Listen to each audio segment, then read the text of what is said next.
10, 9, 8, 7, 6, 5, 4, 3.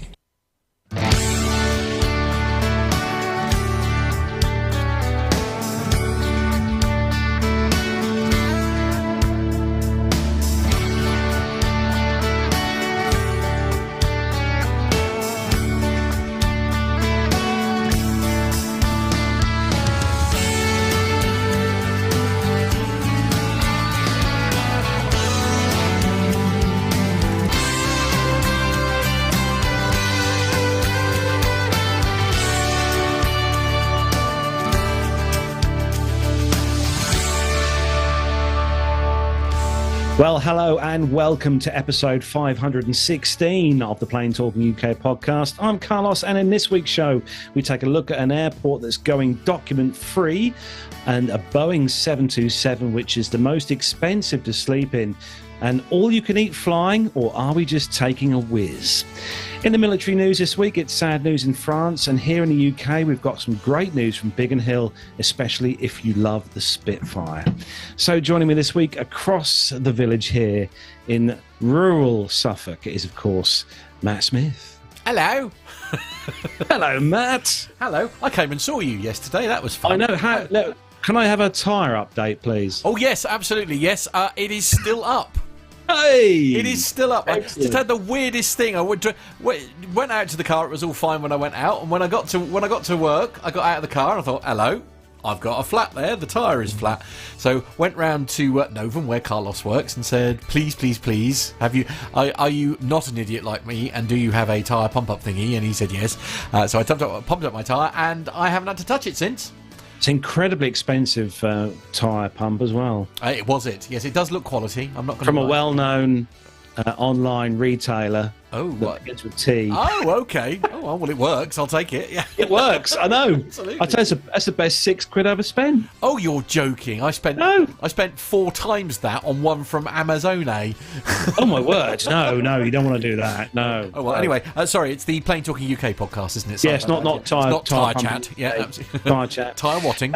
So also a welcome onto the show, and I think we should do this as a joint welcome, really, being as they are in the same studio, in the same place, and obviously it gives me great pleasure each week to introduce our connoisseur of all things, well, Seat 1A and BA, and also gives me great pleasure to welcome back onto the show, as always, the guy who usually writes our interesting intros to the show, and gives us some great stories each week to talk about is, of course, Neville Barnes and Nick Codling. Yes, it's due to the cutbacks. You see, we have to share a studio now. That's what it's come to, isn't it? Yes, indeed. No, here we are in Buckinghamshire. Nick's been spending a bit of time in this neck of the woods, so we thought, why don't we do the show together in the same studio? Yeah, we're doing. Very nice indeed. Although I think Nev's fancy webcam is doing that thing that people talk about when they go on TV, and it makes me look fatter. Is it? Right. Adds £10 or something like that. Is that what they say? Something like that, yeah. Maybe it's just that I'm not used to seeing myself. And yeah. Oh, I see. Oh, do you normally have your self-view hidden, do you? I need to cut down on the chocolate, I think. But very good dinner cooked by Mrs. Nev tonight. Yes, very nice. What was on the menu? Chicken curry with some garlic bread with cheese, and followed by some nice homemade cake as well. Yeah, very pleasing. It was very nice. Yeah. So Nick's come around every night now. So yeah. I don't That's what you were saying, Nick, about expanding waistlines just then. Yes, indeed. Yeah. I can neither confirm or deny that accusation. That is the response you're looking for. And also back with us this week, it's our favourite animated member of the team. It is, of course, John. Hello, John. He doesn't have problems with bulging waistlines, does he? Ugh, it's exhausting. No, that's because I can control exactly what I look like. So, there is that, yes. I'm not entirely sure if that's a good thing or a bad thing, but there you go. Yeah. Can you get yourself a beard for next week, John? I could work on it. Okay. I have seen John with a beard once. It did suit him, actually, to be fair. Yeah. I disagree with that. Okay. Okay. Sorry about that. Virtual beards are all the rage. Virtual beards are all the rage, yeah, absolutely. How are you, John? How's your week been since we last saw you? It's been good. Excuse me, my dog has just gone absolutely nuts. Bananas. Okay. Talk amongst yourselves. Okay. Right. Lovely. Right, Excellent. okay. Thanks for that, John. Come back to John in a minute. Lovely. Okay.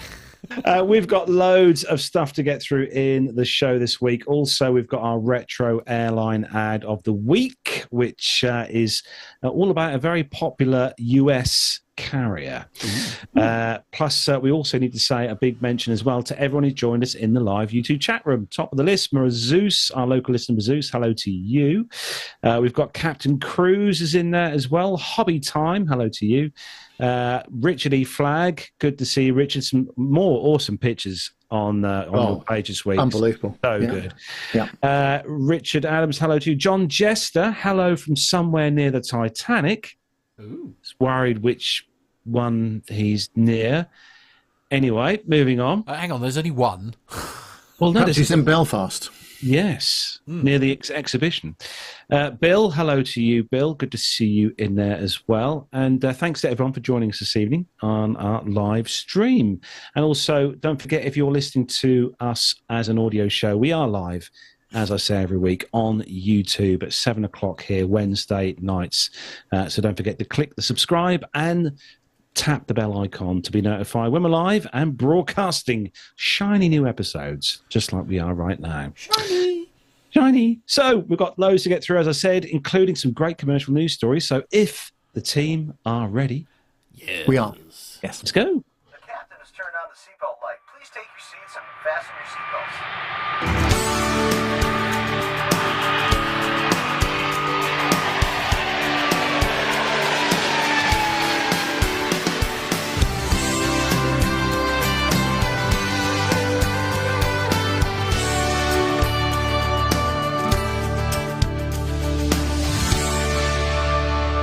And the first story this week comes to us from Aerotime.Aro.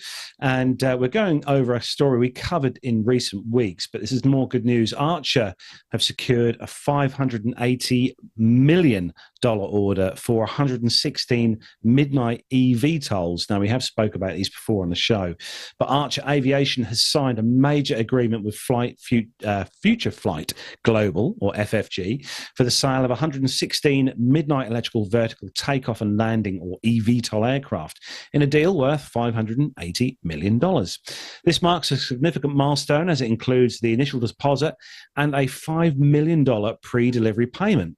Unlike many other deals between VTOL manufacturers and potential operators, and the partner will also see two companies collaborate on future operations aiming to deploy these aircraft across the USA, Europe, Southeast Asia, and the Middle East. Both companies have committed to developing vertiport networks and day-to-day eVTOL operation systems. Future Flight Global, founded by former executives of Titan Aviation, plans to offer premium on-demand eVTOL services similar to how private jets operate today. And I don't know whether you got the picture there on the story there, but we covered a few weeks ago. I think we covered this, didn't we, Nick, on the show? And I think this would be a good addition for those of you who hate traffic, just like I do when you're out driving. Yeah, so they've had I think they had their first flight about a month ago, I'm going to say. I think they did a tethered flight initially. But yeah, we've seen a few of these startups, haven't we, doing the eVTOLs. And there's always that feeling that they're, sort of a bit science fiction-y and maybe they're not going to come to anything. But actually seems like, these guys are certainly getting some good commercial interest here. And it's looking fairly promising for them so far. So yeah, it'd be interesting to see it. I do like the V-tail on it. I think it's the second Aliens film where they have a spacecraft that's got a V-tail like that, and it just sort of reminds me a bit of that. It's definitely something that looks a little unusual, shall we say, compared to what we're used to seeing in aviation. So yeah, it's a pretty cool looking aircraft. Yeah, it definitely looks like this may actually be a thing. Yeah, it's getting that way, I think. What do you think, Nev, being someone who sort of drives the lengths and breadths of the UK a lot in a car? Well, yes. I mean, as long as I could get 45p a mile company mileage, I would take one, definitely. No, seriously, I think there's this what I would call aerial mobility, as Neil Cloughley calls it at Faraday. There's a lot here, I think, definitely, and I think it will be interesting to see.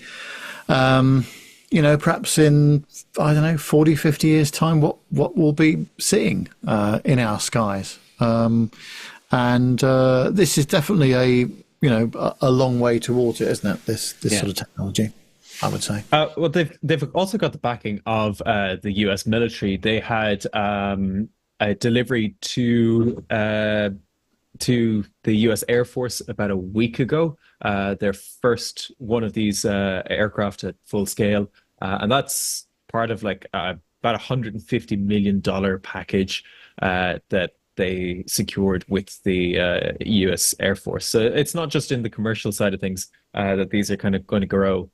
It'll be also on the military side of aviation as well. Also, have they said how much these are going to cost? As in per seat, as a consumer, as a customer? That would be interesting to find out as well. Let me go through the media kit. Yeah. Give me a few moments. Right. Nev, you've got the next one. And I'm guessing for someone who travels a lot through airports, this would be obviously you probably do travel virtually document free anyway, apart from your passport. Yeah, just about. Yeah, I don't use any paper at all, and most people don't these days. This is on the CNN.com, and it says by 2025, Abu Dhabi's Zayed International Airport could revolutionise air travel with its Smart Travel project, aiming to make the entire airport experience document-free by using biometric sensors. These sensors, which recognise passengers through facial or iris recognition, will be installed at every checkpoint, from check-in counters to immigration booths, duty-free tills, airline lounges and boarding gates, allowing travellers to move through the airport without showing passports, IDs or tickets. The system, already in partial use with Etihad flights, taps into the UAE's immigration database to verify passengers, potentially reducing transit times to under 15 minutes. Whilst most passengers are expected to embrace the new technology, traditional verification processes will remain available for those who prefer them.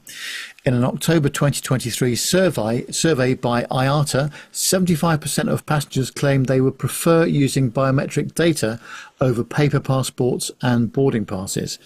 Abu Dhabi's initiative is part of a global trend, with airports in Singapore, Hong Kong and Europe also advancing biometric integration. Last year, IATA partnered with British Airways to trial the first fully integrated digital identity international flight. Taking off in Heathrow and landing in Rome Fiumicino, a test passenger flew only with their digital identity, known as W3C verifiable credential. Their passport, visa and e-ticket were stored in a digital wallet, all verified by biometric recognition. Well, that's brilliant. When it works. How many times have I travelled through airports? Quite interesting. At Terminal 5 at Heathrow, my passport works 1 out of 5 times, probably, something like that, when I'm coming in from an international flight. If I'm coming into Amsterdam, Frankfurt, Stockholm, straight through, no problem at all. So I think there's a bit of work to be done on biometrics and general stuff like that. But no, I'm all in favour of it. If they can reduce the, queuing and just getting people through the airport quicker. But the technology, it's got to be spot on for it to work, I think, don't you? I think that's probably part of the issue, isn't it? Is there's maybe an element of scepticism amongst the general public as to whether or not this stuff actually works. Most of us might actually choose a real human. Yeah. Perhaps. Also, when you're talking about iris recognition, that kind of stuff, and we're both wearing glasses, and they're quite sort of flat lenses as well, so you get a lot of reflection off of them. So you've got to probably take your glasses off for it to work properly. I mean, you do at the moment at the airport. So, but no, I mean, in general terms, I'm all in favour for it, but that they need to make it absolutely reliable. Otherwise, the queues are going to be backed up, horrifically, I would imagine. That's like you're saying there. If this eventually does work properly, and I mean 100% work properly, it would alleviate that issue sometimes with. I mean, I've never had it, thankfully, happen to me, but forgetting passports or tickets and stuff like that. Yeah, No, absolutely, yeah. But like you said, Nev, it's got to work. It's got to work seamlessly. But well, and as Darren says in the chat room there, all you've got to have is a dead phone, and you're potentially scuppered if you're relying on that for a QR code or something like that. So yeah. Well, I think they're trying to move towards documentless travel, in its entirety. So no boarding pass, no passport, or you might have to have it with you, but so it shouldn't matter about the phones and that sort of thing. I have to say, I travel through Dubai airport a lot, and when I come into Dubai, I don't even have to take a hat or glasses or anything like that. Just walk through the scanner, and it'll recognize the face and let me back in, which is quite cool. I'd say it works maybe 95% of the time, maybe a little bit more than that. I've certainly never had an issue with it, and that you don't even put your passport down. I don't normally take it out of my bag. It's just walk through, and that's that. And it's the same when you're leaving Dubai as well. Yeah, I mean, Darren makes good points in the chat room.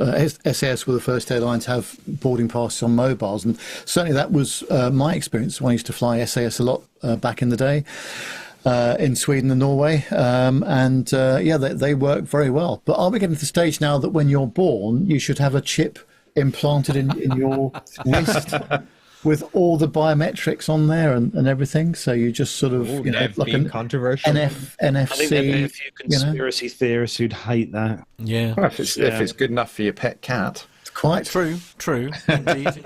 I used to have horrendous trouble with my because I've got one of the newer ones with the chip in the passport, and I had horrendous troubles trying to get through the gate. And then I discovered I for some reason I got help out of the blue from a passport gate agent, and it turned out I'd had it the wrong way round the whole time, even though I thought I don't know whether it's just the way, because my brain freezes like when I'm talking and all sorts, as we know, but for some reason I had it the wrong way round, and I was convinced I got it the right way round based on the picture that you see on the little diagram that they give you. Yeah. But for some reason my brain was not processing it correct, and I was essentially every time I was putting it in that way round, and it should have been that way round.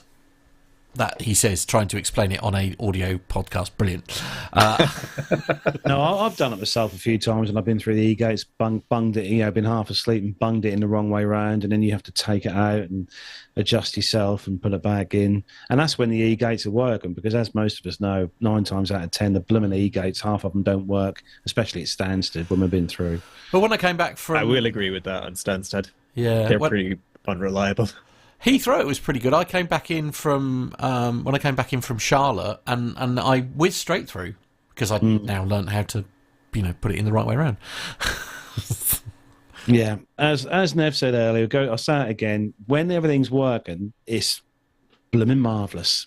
Seamlessly walk through without any issues. But yeah, only takes that blue screen of death. Hey, Mr. Smith. Oh no, we don't like blue screens. Yes. That's a hot topic of conversation at the moment. No. Moving on. No. Right. On to the next story. And just for a change this week, Armando has sent us a video in. And this is a story we've got this week all about the Gulfstream G700.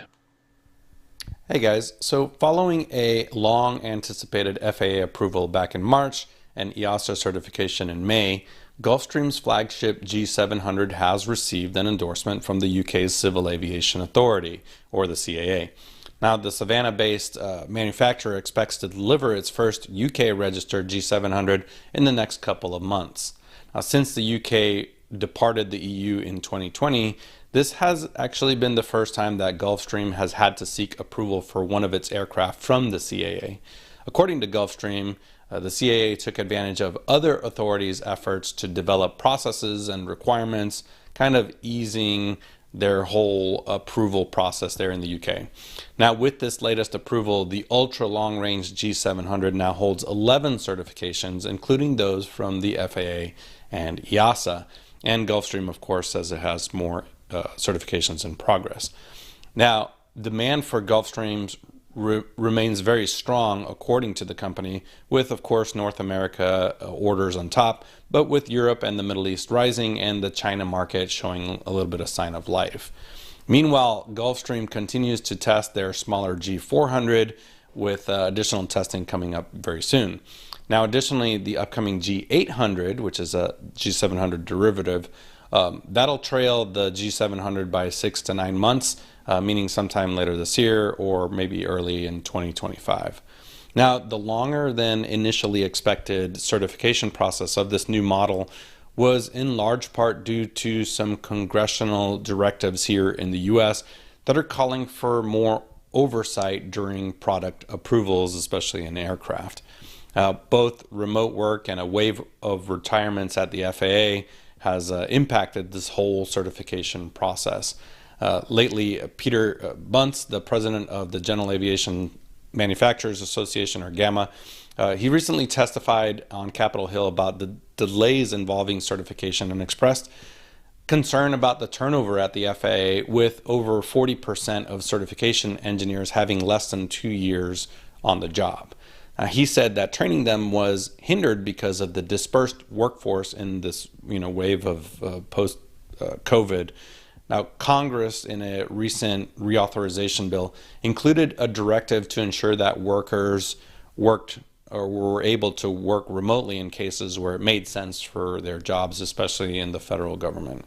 Now, a second and at least equally influential reason is the Boeing factor. The FAA has come under substantial scrutiny globally in the aftermath of the crashes and subsequent investigations. We talk about it on the show all the time, as well as all these production issues that have surfaced recently with basically every model. Now, during the testing and certification process, the G700's range was actually increased to 7,700 miles at Mach 0.85, 6,600 miles at Mach 0.9, representing a 250-mile boost at both speeds versus some of the original projections. Now, the maximum Mach speed was also increased from Mach 0.925 to 0.935, matching the top speed of the Citation X. Meanwhile, the cabin altitude during this whole testing process was actually reduced to 2,800 feet, 2,840. That's at 41,000 feet, meaning that the passengers are going to experience less fatigue on flights. Now, in an article this week from Aviation and Insider, global business aviation activity last month in July climbed by 29% versus the same period pre-pandemic in 2019. According to some Jefferies equity research people, aircraft management saw the largest increase in activity, up 38% from 2019. Followed by private flight departments like mine, which saw a 36% boost from 2019. Now, according to the manufacturers, Embraer aircraft had the largest number of registrations, with Phenom Legacy, the Praetor twin jets, up more than 50% since 2019, with Gulfstream following behind, Textron and Bombardier, all three around 25% increases. Now, the average flight time has gone up 3% to an average flight hour of 1.6 hours, which isn't very long, but you got to consider that we're actually going faster. So all of this is kind of a post-pandemic boom in business aviation, and we continue to see that rise with new aircraft, new certification, new deliveries happening pretty much every month. Tell me what, when you look at these, Nev, these G700s, there's not a lot of difference in size between these and the ERJ family. I was going to say, it looks like an Embraer 145. Yeah, there's literally a few feet between the two of them size-wise. They are that larger aircraft. Except this thing will fly at flight level 470 or something. It's very high altitude, isn't it? Yeah. Yeah, the service ceiling on the ERJs is 37,000 feet. But yeah, it's just crazy. When you look at the prices I done a quick squiz on the old internet. I mean, $75 million for one of these, kind of list price. But their charter prices for these are anywhere from $10,000 to $20,000 an hour to charter one of these aircraft, for a flight yourself.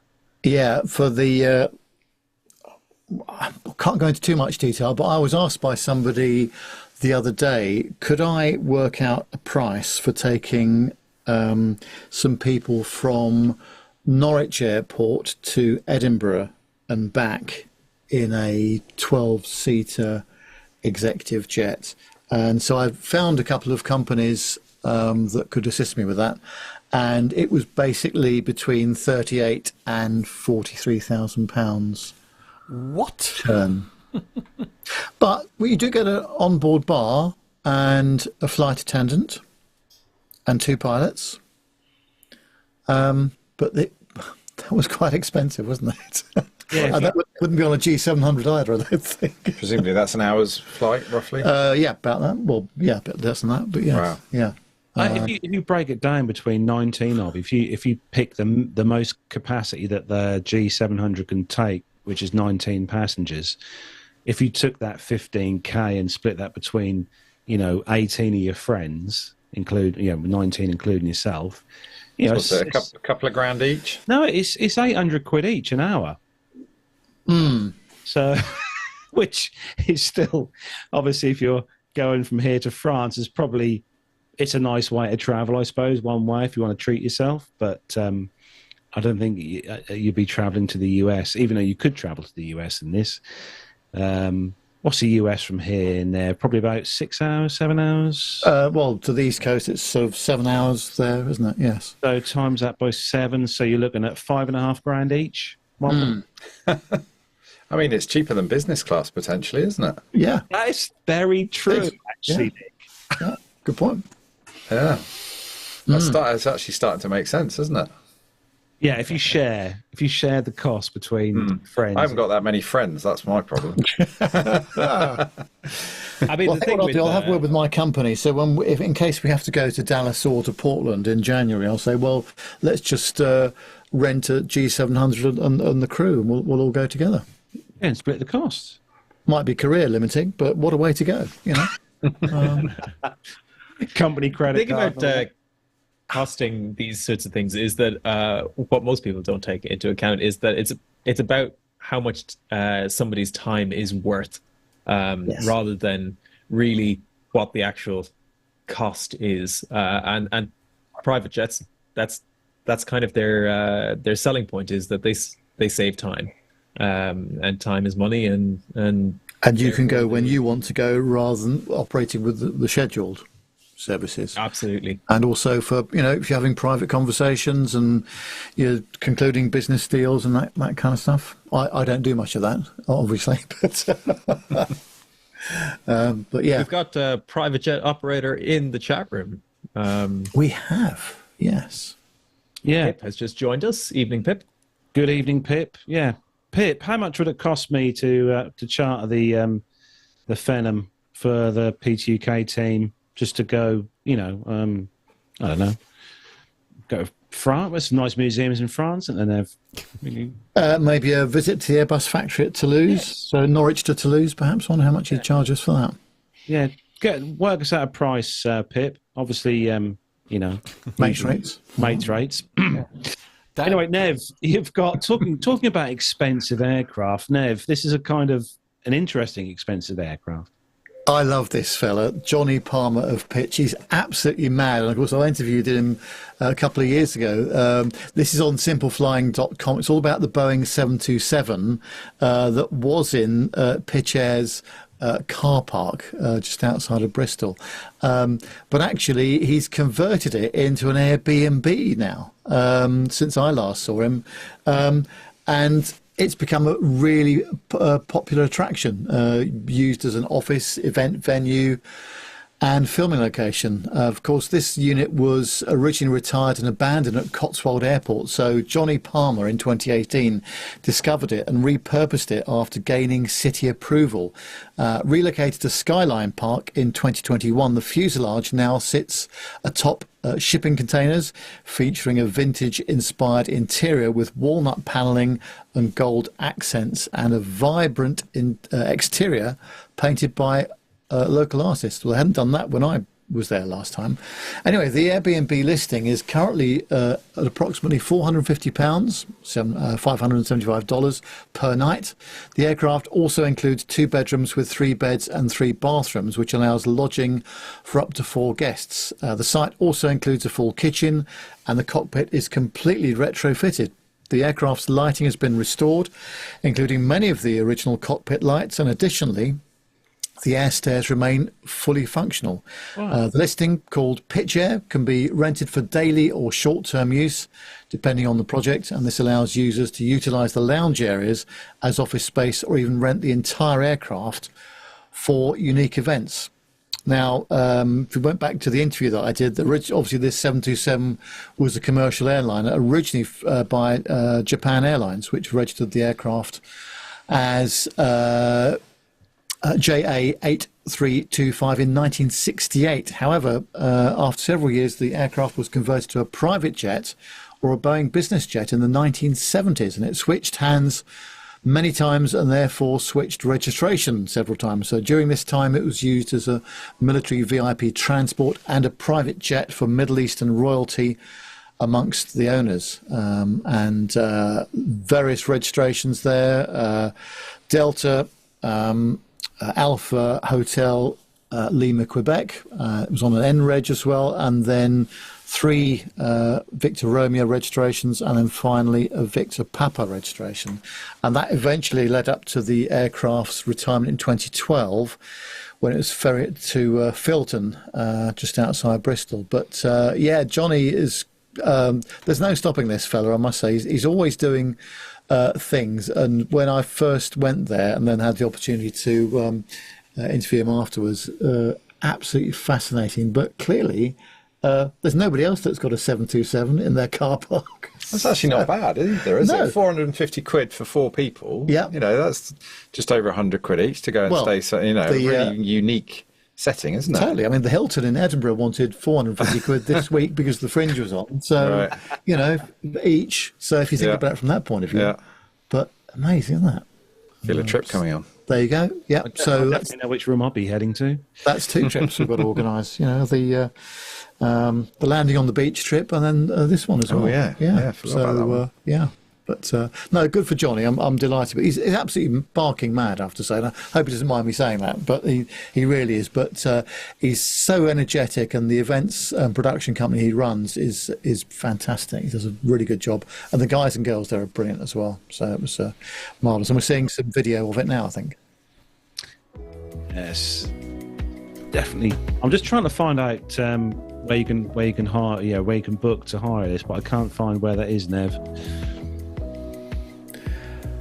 But no, the pictures you're seeing now are exactly as I remember it. And, you know, it is very 70s, well, actually 60s probably when you go in there. But it is all very comfortable. And when I was there, he had his own chef there organising some food for some visitors that were coming later on. Yeah, it's absolutely brilliant. Really nice. And a nice way to keep such an iconic aircraft, you know, still going. Looks good.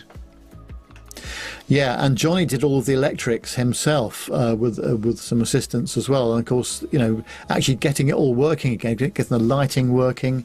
It was a huge task. I can imagine. He talked a lot about that. He said, I learned a lot about electricity during the refurbishment of this.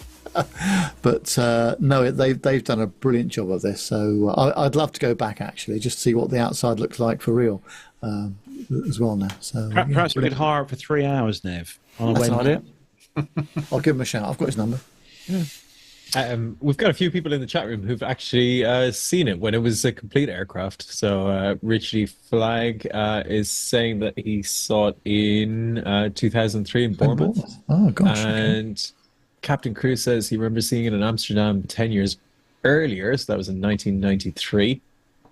So yeah, been around a while. That's Pretty pretty cool. good. Piece of Oh, kit. brilliant. So next story comes to us from aerospace-globalnews.com. They may have seen this in the news this week. I know we as a team, we saw this news and I put it in the group chat earlier this week. Boeing paused test flights of the 777-9 to inspect structural component. Oh dear. Boeing has paused its certification test flights for the 777X after discovering structural issues in components connecting the engine to the wings. The problem with a part unique to the 777-9, first identified during a routine post-test flight inspection in Hawaii, led to cracks in the pylon structures on multiple test aircraft. Subsequent inspections on other test aircraft on the mainland revealed cracks in the thrust link structure. As a result, Boeing has grounded its 777X test fleet for further inspections and repairs. Boeing has won over 500 orders for the 777X, including orders from customers including Lufthansa, Emirates, Qatar Airways, British Airways, Air India, Singapore Airlines, and Korean Air. But as yet, no US airline has ordered a 777X. An analyst quoted by Bloomberg this week already expects the delivery timeline of the 777X to move to 2026. So quite an important piece there, Nev, to fail, if it did. They can't get a break, can they, Boeing at the moment? Now, one might say, well, I'm very glad that all these problems are being ironed out on the deck rather than at flight level 390 or something like that. But honestly, I don't know. I think there are a lot of, I don't know what you think about this, Nick. There's a lot of people at Boeing trying to make things better. There's new management there. There's a whole load of new procedures and new oversight of things. But yeah, I mean, the fact is it is a new aircraft and they do need to be rigorously tested. So, you expect there to be some teething problems, but this aircraft has been a long time in the works, hasn't it? And it's, I don't know, it's been anticipated for quite a long time and it's starting to feel a bit, well, I'm sure we will see it eventually, but yeah, it's going to be another one of those situations where there are airlines that are maybe building this aircraft into their business model and, they're having to maybe look elsewhere. You start to look at Airbus, is getting quite serious with the A350 freighter now. I think it all plays quite nicely into their hands, doesn't it? yeah, and also the 777 program is not, I mean, I know this is quite a step up from the original model, but it's not exactly a new aircraft. And I remember there was a very good documentary on Channel 4 in the UK when they did a complete run through of the development of the 777 when Alan Mulally was running the program.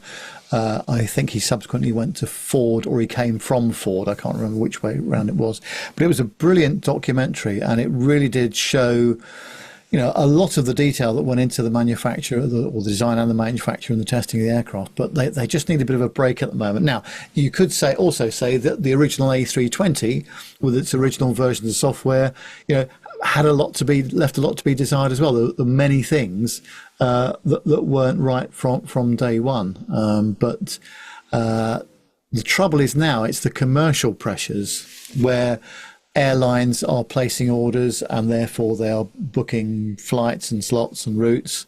And if suddenly they've got delays there, that's a big commercial thing, especially with the margins being so slim. I mean, okay, in the business and first cabins, it's a different story, but in the economy cabins, the margins are pretty thin. So if they can't run the routes that they want to, or that they have booked to do, that's a big deal for them, isn't it?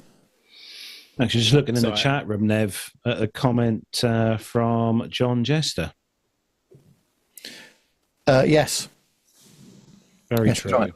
Engines move in a weird way in flight, this might have caused unusual stresses and fatigue that they didn't model. Yeah, and you're absolutely right, John. Of course, you can do all the modelling and all the rest of it until you actually fly the thing for real. You're not really going to know, and you're from the design world, aren't you? So strange things can happen. Yeah, and it's but it is a mature aircraft, though, isn't it? Arguably, it's almost. You sort of think of the 777, it's been around a long time. You'd almost be sort of considering it to be coming towards end of life when you've got, the likes of the Dreamliner and the A350 that are so prevalent now. The 777 always is a bit old hat, doesn't it? Completely new engine, though, as well. And these engines are absolutely enormous. They're about they are huge. Each. How many, sorry? Over 11 tons each. 11, wow. And they're a little bit over 11 feet in diameter, so that's a huge engine.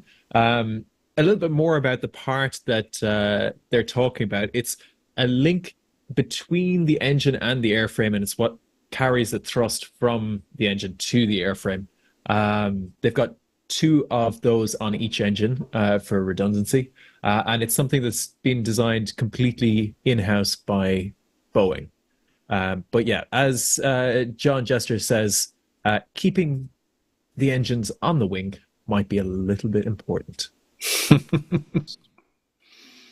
Yeah, so of course we have seen instances of that in the past, haven't we, with engines departing the wing in flight? Yeah, I'm thinking of El Al Tel Aviv 1992 for a start, with 2 engines departing on one wing. But at the end of the day, it's all about safety. But as we've seen from the NTSB and various things that have gone on recently, those commercial pressures do come into play. And I remember, again, another documentary on another channel years ago where the airlines are going, no, it's all about safety. The commercial thing is always secondary. And that is probably still true. But you do feel sometimes as though that gap is narrowing because the margins are so thin for some of these operators, these airlines now. But nonetheless, at the end of the day, you can't have an aircraft with known problem going into the air unless it's part of the MEL or part of an acceptable, a defect or something which is where there's plenty of redundancy and you haven't got to worry about it. But engines are important, aren't they? Just a little fact to finish on. I need to fact check this, so I'm not entirely sure if it's correct. But if this aircraft gets delayed beyond January 2027, which I don't think is out of the realms of possibility with the way things are going at the moment, then it will have taken the most time from launch to service since Concorde. Wow. And that was quite a novel aircraft that was designed without computer aided computer aided design. And we're going from an aircraft that's already existed, the 777, very, very popular, computer designed, and it's just a kind of an iteration of one of those aircraft. 13 years and 2 months, I think, is the current record. I suppose the other thing I would say about that is that, Concorde was designed in the late 50s, early 60s, first went into proper service in 1976. It took 100 people at Mach 2 across the North Atlantic, but it did burn, 96 tons of fuel doing it. And of course, today's ultra efficient engines and aero, especially the neo aircraft as well. It's all about operational savings, isn't it? And that wasn't such a big deal back in the 70s and 80s, where businessmen and women would pay handsomely to go on to Concorde, almost irrespective of the cost. But that has changed. We also need to remember that Concorde was designed by men in brown jackets with pencils. Yep. There were no computers involved. Well, there were, very rudimentary computers, I suppose, to do some of the simulation work. But I think when you look at the amount of software aids that are available these days in order to do so, for example, those pylon mountings would be subject to some pretty rigorous finite element analysis testing, where you can basically do stress testing of a structure before you've even made it. So the fact that all of those capabilities are available nowadays, that they weren't that's very 40, true. 50 years ago. Yeah, of course. It's it is extraordinary to me that maybe actually this could be a result of Boeing are doing the right thing here. Yeah, and I think, don't forget, these aircraft are going to be in service for 25, 30 years, aren't they? So, they can't afford big moments on the maintenance side of things. I don't know how much of a kind of step up this is for the 777, whether it's actually kind of, taking it from the, you think about an old 777-200, it's a very, very different aircraft, isn't it? So whether or not there are more significant kind of structural changes to the fuselage that we're not aware of, and it could be effectively like a sort of next generation version of the 777 that will take it on for another sort of couple of decades, I guess. Yeah, and it's all about, if you think about how many aircraft in the last sort of 10 years have had maintenance issues. I mean, engine issues, for example, on some of the Airbus aircraft recently as well, that have been backed into, next year and maybe the year after before they're fixed. I mean, these are aircraft on the ground with no engines in them. And that commercial model just doesn't work. I mean, these things got to be flying, but they've got to be safe too, of course. So, absolutely. Yeah, absolutely right. So, one thing I forgot to mention, by the way, earlier, so sorry to Andy. Andy just called just before the show started this evening. He's been a very busy chap in the A320 simulator again, designing and delivering courses down at Gatwick. So he's there all this week and next week as well. In fact, he's there till the 1st of September, he tells us. So I hope his wife and daughter are forgiving for him, but the poor lad has been working some horrific hours. So although I think he's listening to us at the moment, he's not really in a position to contribute as much as he would like. So he's said he's going to have a night off, if that's okay. And of course it is, because work has to come first. Exactly. Yes. He'll be back. Don't worry. Nev, next story for you. A techie one, this one. Yes. Now, this is interesting, isn't it? This is on the... it's on firstup.com, and it says that Boeing completes world's first quantum navigation flight test. And this is a flight test of multiple quantum sensors, enabling an in-flight aircraft to navigate without GPS. So why does this matter? Well, although quantum sensors for navigation have been researched in laboratory settings for many years, this was the first time that they were operated on an aeroplane producing real-time navigation data, which would be needed for any fielded application of the technology. The quantum navigation system addresses potential disruptions in service that can arise with current GPS or other navigational systems. The accuracy of the quantum navigation system would enable an aircraft on most commercial airplane routes to navigate without GPS for the entirety of the flight. Well, this team conducted a test using a 6-axis quantum inertial measurement unit, or IMU. The 6-axis IMU was integrated into a full inertial navigation system and deployed on a Beechcraft 1900D for a series of flight tests. The historic four-hour flight test out of St. Louis Lambert International Airport in Missouri showed conclusively that the quantum sensors were able to operate successfully through takeoff, landing, and multiple maneuvers. Boeing says it's extremely proud to be leading the development of quantum technology that will improve the safety of flight by enabling precision navigation under all conditions, says Ken Lai, Boeing Principal Senior Technical Fellow. The IMU was designed and built by AO Sense in collaboration with Boeing. Now, AO Sense is a company that develops and manufactures quantum technologies in Fremont, California, and has been developing quantum sensors since 2004. They said that we designed our quantum IMU for robust operation in harsh environments and are extremely pleased to confirm that during the flight test, the sensors performed along all input axes as much as we predicted, said Brenton Young, who's AO Senses president. So the way it works is that the IMU uses a quantum sensing technique called atom interferometry to detect rotation and acceleration using atoms, resulting in unparalleled navigational accuracy and precision without a GPS reference.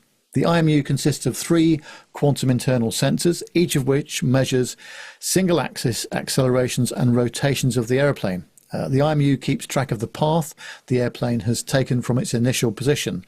Boeing engineers seamlessly integrated the quantum inertial sensor with additional sensors and hardware to ensure reliable performance in flight. The result was a first of its kind quantum-enabled navigation sensor.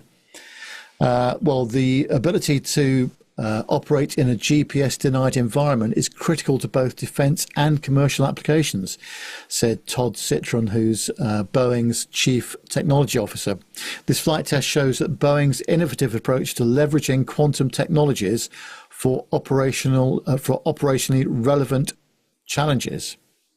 I think that's a very interesting bit of technology because we hear quite a bit about GPS spoofing, GPS jamming, and GNS navigation problems, and this is becoming more and more of an issue around the world, isn't it? So to have something that's independent of that is interesting. And I don't know if anyone's looked at the BALPA website, and that's the British Airline Pilots Association Union website. They've just done a webinar this week, about a 1 hour long webinar, which is on their YouTube channel, all about GPS spoofing and jamming and GNSS problems as well. So I think this could be a very interesting development. And it's amazing how much we rely on those 24 satellites in the Earth's atmosphere, isn't it? Yes. And actually, it wouldn't take an awful lot for GPS to go offline if there was a sort of a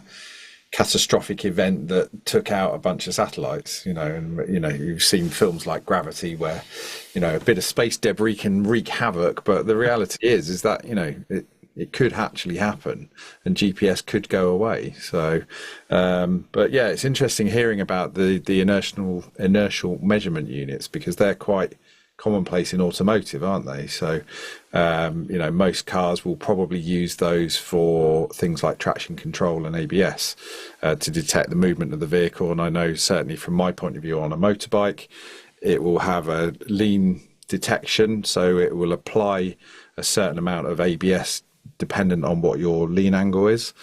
So this is obviously a far more sensitive and far more, much greater degree of accuracy and sensitivity compared to those types of systems. But yeah, the fact that this is really, it's just going back to the original inertial measurement navigation that preceded GPS, isn't it? So it's really interesting that they've been able to do that on an atomic level. With world events being what they are, I guess it's essential to have independence when it comes to navigation, definitely. So moving on to the next story, and Nick, you've got this one from, all about Wizz. Yeah, so, I've never actually flown with Wizz Air myself. I don't know if any of you other guys have. Certainly not you, Nev, obviously. Sure, absolutely. Sorry about that. It's obviously a very well-known ultra-low-cost carrier that we have here in Europe. And they have come up with a deal for an all-you-can-fly subscription, offering unlimited flights for an annual fee of €499. And that price will actually rise to €599 after the 16th of August, which has been and gone, I think.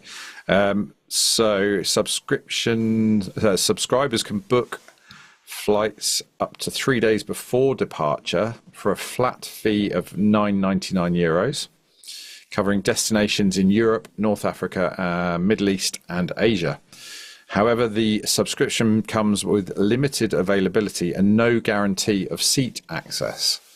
So Wizz Air, which has faced criticism for flight delays and customer service, recently reported a significant drop in first quarter operating profit and is currently contesting a fine imposed by Hungary's competition authority for misleading communications, including for how it encouraged customers to purchase more expensive travel packages. So yeah, it'd be interesting to see with this one. So the idea being that, you know, for €600, essentially you can book a flight for €10 whenever you like, but that's based on their availability, which you would have to imagine that if you were thinking, oh, well, I can just book it a week in advance or a few days in advance or whatever, chances are most of the time the flights are going to be full anyway, aren't they? Yeah, this is the problem, isn't it? And I think if you've got family in Hungary, or you live in Hungary and you've got family in the UK and you want to, you know, do these regular flights from Luton to Hungary somewhere, or vice versa, that's fine. But it is availability dependent, isn't it? And I think perhaps if you look at the low-cost airlines in the UK, EasyJet, Ryanair and Wizz Air, the three main ones at least, probably one of them has to do something different to have a differentiator of some sort. Now, obviously, the routes are different for all three of those airlines, although there is some duplication. But I wonder how successful this is going to be. Yeah. I mean, I guess what they're going for is the kind of person that's maybe going to be doing, 5 or 6 flights a year, perhaps, to make it worth your while. But then, you know, you've only got to have a couple of occasions where you're trying to book a flight and it doesn't work because there simply isn't availability. And suddenly it's going to seem like quite an expensive gamble, perhaps. I do quite like the idea, and I don't know if this comes across in the article or not, but I do quite like the idea of buying what I would call carnet type tickets. In fact, our local railway here used to offer, 12 tickets for the price of 10 or something like that if you bought them all at once. Yeah. But then you've got, fewer availability problems on a train, or in terms of seating space compared to an aircraft where you need a real seat to be able to book. But I think it'll be interesting to see how this goes. I must say, I think the industry is watching it quite closely, I would imagine. Wizz Air do a lot of discount clubs and multi-pass tickets and privilege pass tickets and that sort of thing. And all of them are sort of semi-subscription based, as this one is. You got to remember, this is a subscription. So after your 12 months are up, it's going to auto-renew for another 12 months. But they must be making some sort of money out of all of these sort of bulk passes or I dare I say Costco type shopping for airline tickets, because if they're introducing this new deal, then they must have had some success with the other ones. And I could imagine that they've done some focus group research and this kind of thing to work out whether this would be a popular and a usable method of procuring flights. I was quite keen on it initially. I thought, that sounds like a really good deal. And it's probably good for the airline for cash flow, quite a nice little revenue stream coming in. But I don't know. I think the more I think about it, I've got to think about my situation where I've only got a limited number of days holiday per year. This would have to suit somebody that's doing, maybe like you say, perhaps you've got family or whatever in another country and you're going to visit them on a regular basis. Maybe it could be somebody that's commuting perhaps, or, has a holiday home in another country. But even then, I think it's still going to require that level of planning ahead, isn't it? To think, actually, I need to be booking something now that's in 3 or 4 months' time in order that I've got the availability. So are you actually going to find that you buy this thing and you try and use it straight away, and actually you'll find that for the next 2 or 3 months, all the flights are booked up. Yeah. So actually, out of that 12 months, you might only end up using it for 8 or 9 months. It's worth noting as well. I just had a little look online at Wizz's website about this membership, all you can fly membership. It does say on their website that for the time being, it says Wizz Air plans to provide an overall of just 10,000 memberships. Oh, so they are actually limiting it then? Yeah. Right. Okay. Yeah, that's what it says on their website for 10,000, which, Wizz is a huge airline, especially in the East European kind of networks. 10,000 is not a lot, I would say, for that. But it might be because they're trying to test the waters a bit as well with this, though, because this is very much an unknown beast, isn't it? At the end of the day, they're not quite sure what the kind of take up is going to be. I mean, if it is alarmingly popular and say 100,000 people want to get their hands on those tickets, then that's going to cause them an impossible situation the other way. Great for cash flow, but there won't be enough seats for everybody to get involved. So I suspect the 10,000 is more, let's start with that number, let's see how manageable it is, let's see what sort of problems that's going to generate, and they can perhaps look at the popularity of the scheme, because that's quite a financial commitment as well.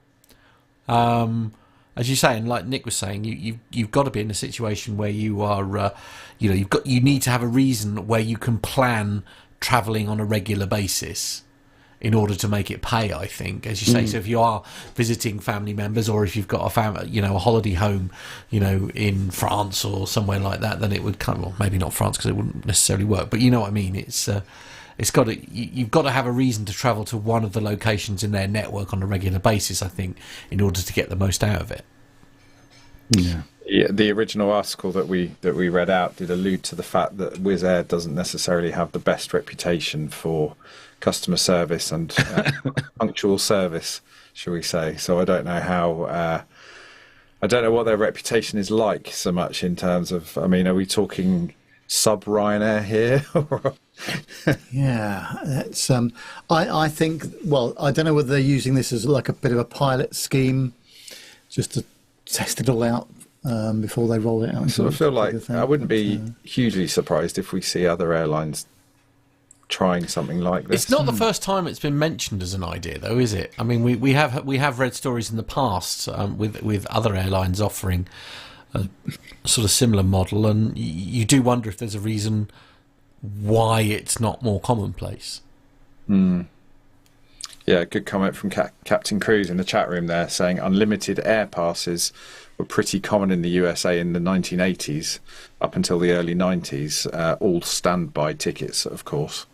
So, yeah, I quite like that idea. I mean, imagine a situation where you could kind of have an unlimited thing with, BA, for example, where they almost have to guarantee you a seat. They bump somebody off to get you on board. Yeah, I think this is the big difference between the US and Europe, and maybe other parts of the world as well. The US does operate or offer a lot of standby facility. I mean, and okay, if you turn up at the airport and you can get a seat, then great. If you have to wait to the next flight or maybe the one after that, and there's a whole list of people's names that are on the standby sheet, as it were, when you get to the gate. That's not something that happens in Europe and the UK a great deal at all, really. Now, of course, if time is on your side, it doesn't matter when you get to somewhere, then that could be a very big deal. But most people are going to family events, or business people are going to business events where they have to be there at specific times, I would imagine. But of course, we can remember the days of the BA shuttle, the services on the 757 and previous aircraft from Heathrow to all the main capital cities, so Manchester, Glasgow, Edinburgh, Belfast. They would run one aircraft an hour mostly, and you would just turn up and you could get on it. You didn't have to book it. Just pay for it as you went. That's a different model, I realise, but it shows that Wizz Air are looking to see whether this could work, and if it does, and they can be reliable with it, then maybe there's a case to open it up to more punters. I don't know. Let's see. Interestingly enough, I think Air Canada have one that includes fairly more international travel. It's about $1,400 per month, but it's only between certain zones. So you have to set up which zones you're going to be traveling to and from initially.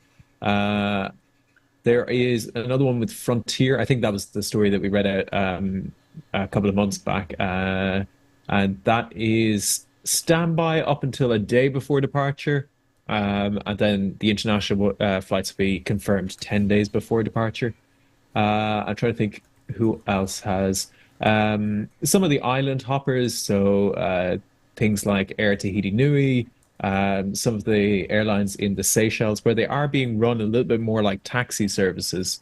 They do this as well. So maybe Wizz are trying to get into that sort of model where people are thinking about them. It could be just kind of a marketing thing as well. People are thinking of them as taxis and buses rather than thinking of them as, experience flights.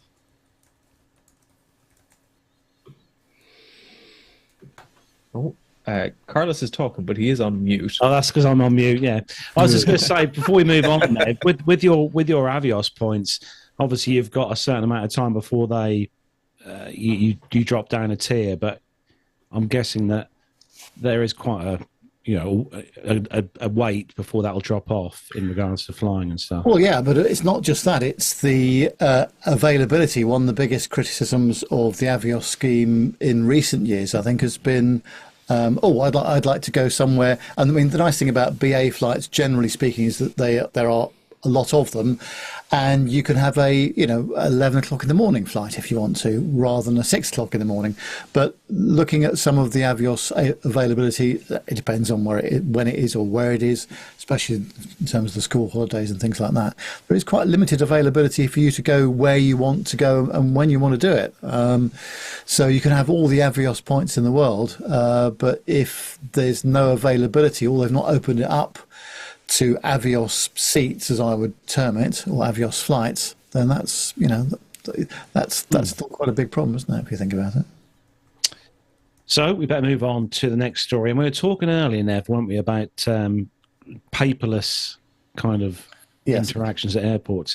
This has come to us from the nationalpost.com, and apparently a Norwegian man boards an aircraft without a ticket, not just once, but twice.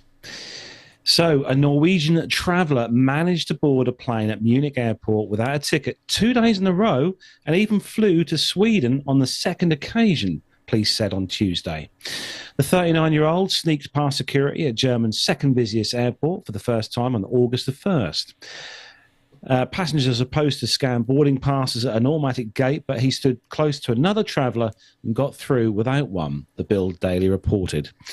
He then snuck past airline staff at the gate and boarded the plane, but the aircraft was fully booked and his deception was discovered as he did not have a seat. The man was handed over to the police, who charged him but let him go, the paper said. And undeterred, the Norwegian returned a day later, used the same technique, and boarded a flight to Sweden that was not fully booked, said police spokesperson Sebastian Pinter. However, on arrival at Stockholm, he attracted the attention of airport staff as he wanted to return to Munich immediately, and he was handed over to the police. Pinter insisted the man did not pose any danger. He's under investigation for unlawful entry and transport fraud, he added. Munich Airport said it was investigating how the man had bypassed security checks. Ouch. I mean, to do it once and obviously get on board but not have a seat and get turfed off is one thing, but to do it a second time and actually manage to sit down, pop your seatbelt on and fly to a different country is fairly good going. Skillful, I would say. Yeah. But yeah, these things can happen, can't they? We seem to have had a few of these lately, haven't we? Yeah. Yes, you're right. And it does seem extraordinary. Yes. It takes a lot of guts, I think, to turn up and have the kind of confidence that you think you might be able to get away with it. Maybe that's almost it. Is it's kind of somebody's doing it almost for the fun of seeing if you can get away with it. Yes, some bravado. It's not as though you can, you think, oh, I'll just go and hop on a flight to Munich or wherever, because We know a film about that, don't we? Yes, exactly. But it's not a reliable method of travel planning, is it? Shall we say? You have to sort of question whether or not it's been done more for the thrill of it. Sure. I'll tell you what, you'd never get into a BA business class lounge now without your ticket, would you? I've never seen that. No, I mean, I have to say that the Scandinavian countries, and Darren will know this in the chat room, as he's in Norway. I mean, there's far more flexibility between the various countries of Finland, Sweden, Norway, and Denmark. But you still do have to have the right ticket and the right credentials to travel, don't you? Really? Interesting.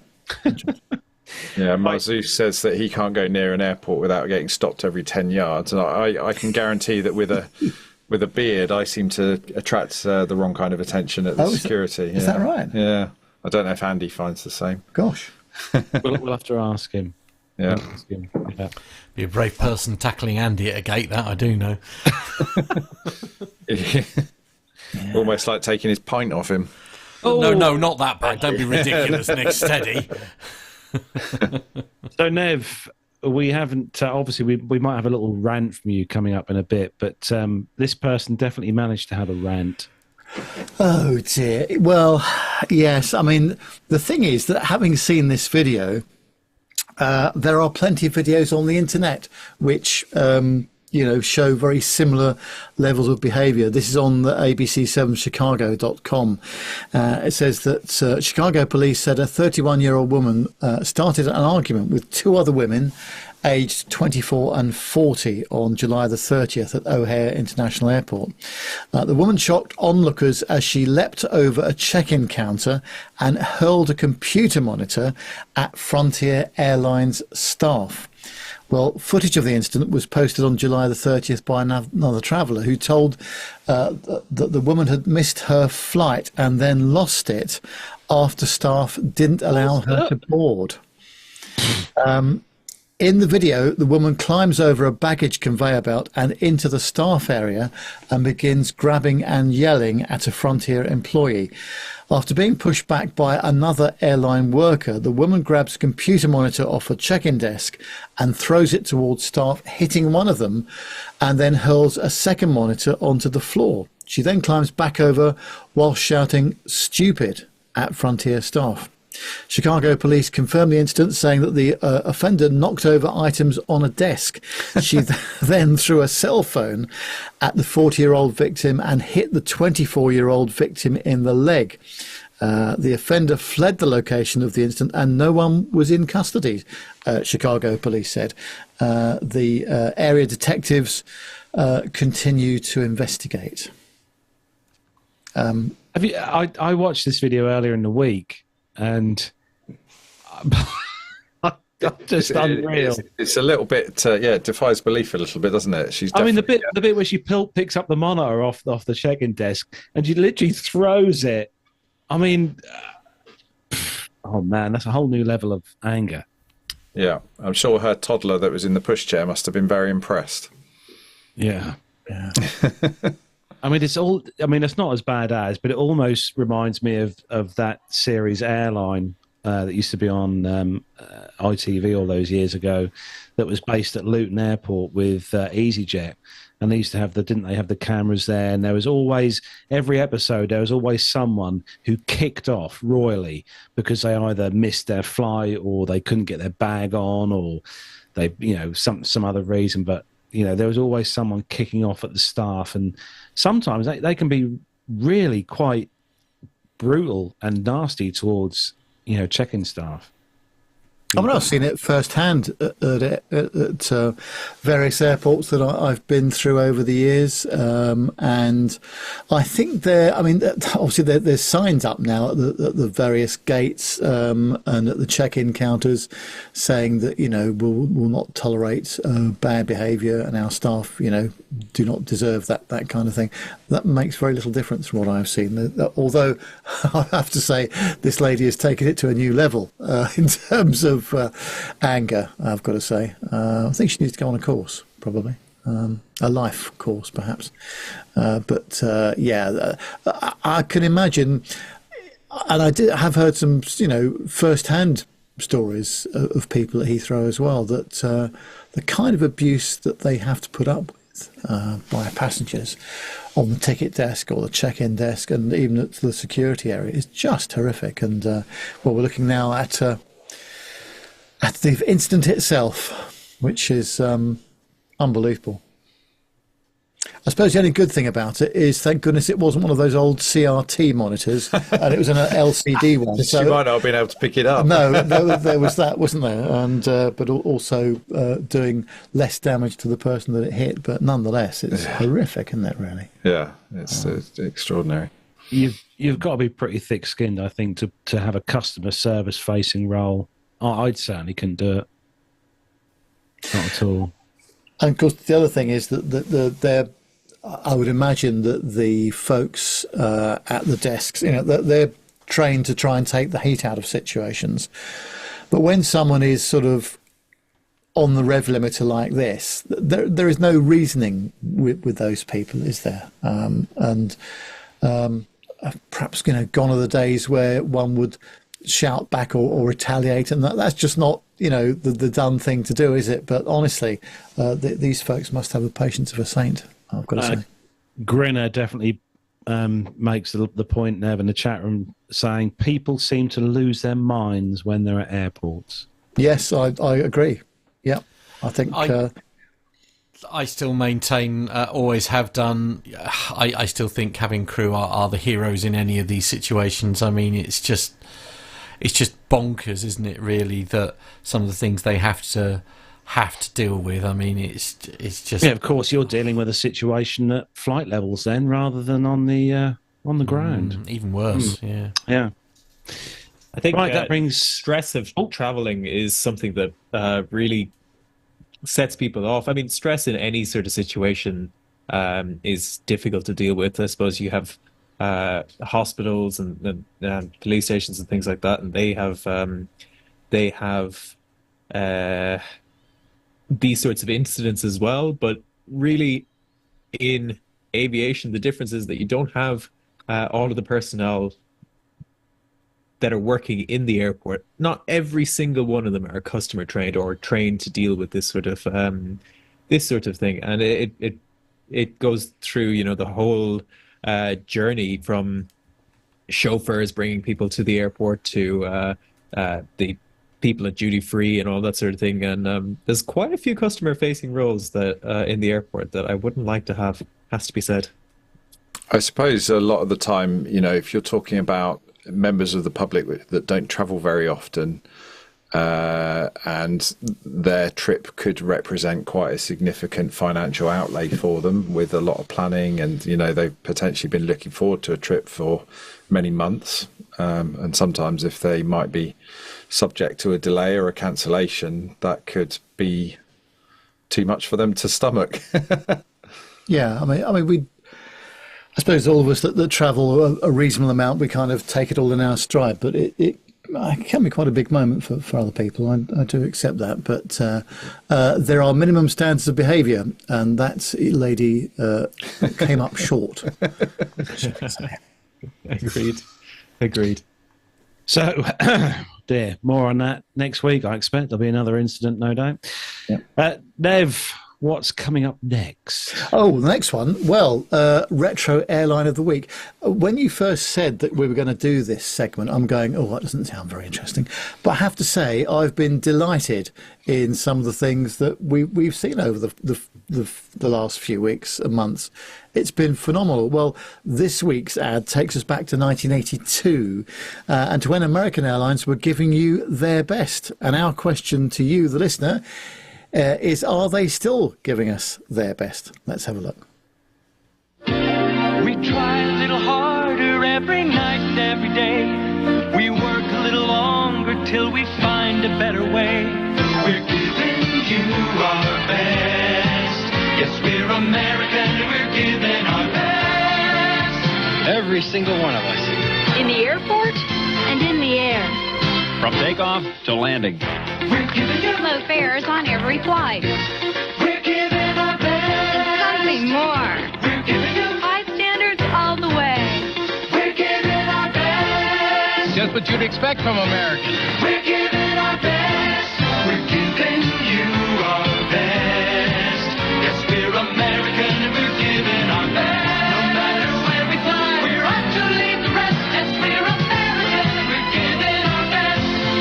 We're American Airlines, doing what we do best. Call us or your travel agent. They're just great, aren't they? And wow, This one's been slightly less un-PC than some of the other, which is a relief, frankly. No chats with HR required this week, which is nice. No, that's a tame one this week. Yeah. But, I have to say, I see mixed reviews online. There's a few vloggers I follow on YouTube who do airline reviews, and some say American Airlines are good, and some say they're not very good. I have to say the experience I had with them last year was very good. But what do you think, Nev? Have you ever flown with the big AA? I think a couple of times, yes. Once into Washington and once into Raleigh, Durham, or was that with United? I can't remember. But no, I mean, the couple of American flights I've taken, absolutely fine. But it's the same with, TripAdvisor reviews, isn't it? You take a look at them. About 50% people have had a fantastic experience, no matter whether it's a hotel or whatever. And the other 50% hate it, And if you went through just the 50% that didn't like it, then you wouldn't be taking the trip. Well, that's the problem with So, reviews, isn't it? Is people only really tend to leave bad reviews. So but I have to say, there was some excellent facial topiary in there. Some very good, some upper lip adornments to some of the male members of that. My word, yes. Of that film, yeah, very nice. I also like how the call centre had loads of people in. Yeah. And they were all sending faxes. I love a fax. Oh my word! If that's still a thing, honestly. There we go. Yes. I do miss the old 727. What an aircraft that was at the time. Yeah, and I think the other thing is it revolutionised travel in the way that the 74 did as well. I mean, the ability to get in and out of relatively short runways and having, good levels of redundancy in the aircraft and the capacity of the aircraft itself. I never flew on a 72 at all, nor a TriStar. Either. I've never flown on either of those two aircraft. I love Bill's comment. It says, just because it's their best doesn't necessarily mean it's good enough. No. Must try harder. Yeah, absolutely.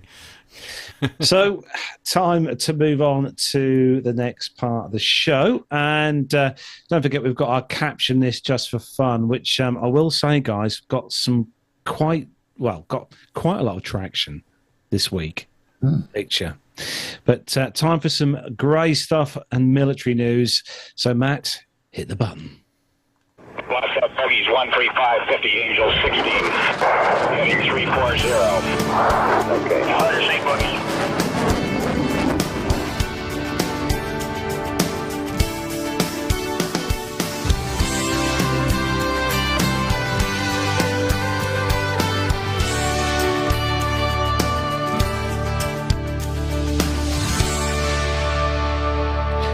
And first story this week is sad news coming from France. This is from allthews.lemonade.fr. And 2 French pilots die after Rafale fighters collide in eastern France. 2 French pilots died on Wednesday, the 14th of August, after a pair of Rafale jets collided in midair in eastern France. President Emmanuel Macron said in a rare accident involving the cutting-edge military aircraft.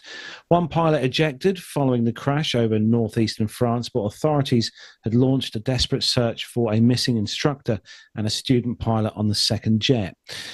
He said, "We learn with sadness the death of Captain Sébastien Marbier and Lieutenant Matthias Lorenz in an air incident in a Rafale training mission," Macron posted on X. The nation shares the grief of the families and brothers in arms at Airbase 113 in Saint-Dizier in eastern France, he added.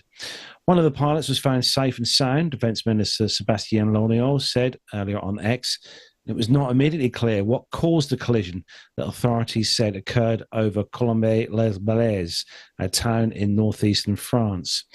The military authorities will report on the cause of the accident, said the local prefecture.